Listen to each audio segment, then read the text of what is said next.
কাজ পেতে কলকাতার মেয়েকে দিয়ে কালা জাদু। বাবা কুমার শানু বলেই কি মিলেছিল এই কাজ?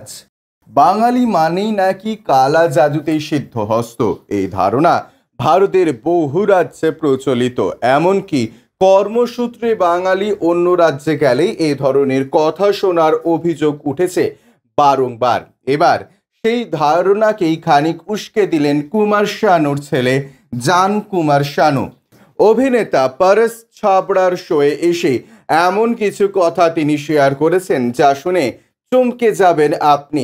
পরশ তাকে জিজ্ঞাসা করেন, বিগ বস 14তে তিনি যে সুযোগ পেয়েছিলেন তা কি স্বজন পোষণের জেরে? বাবা কুমার শানু বলেই কি মিলেছিল এই কাজ? এরই উত্তর দিতে গিয়ে জান বলেন, স্বজন পোষণ নয়, তিনি সাহায্য নিয়েছিলেন কালা জাদুর। তিনি এও যোগ করেন তিনি বাংলার ছেলে। এখানে কালা জাদুতে নাকি সবাই ভীষণ সিদ্ধহস্ত। তার নাকি কলকাতায় এক মহিলার সঙ্গে আলাপ ছিল, তিনি নাকি মানুষকে পশুতে বদলে দিতে পারেন, আর তারপরেই নাকি বিগ বসদের অফার আসে তার কাছে। যদিও এর পরেই আচমকায় নিজের বক্তব্য বদলান জান, বলেন তিনি নাকি মজা করছিলেন, তবে তার এই মজা ভালোভাবে নেয়নি বাংলার মানুষ। তাদের বক্তব্য, এভাবে বিষয়টা নিয়ে মজা না করলে কি চলছিল না?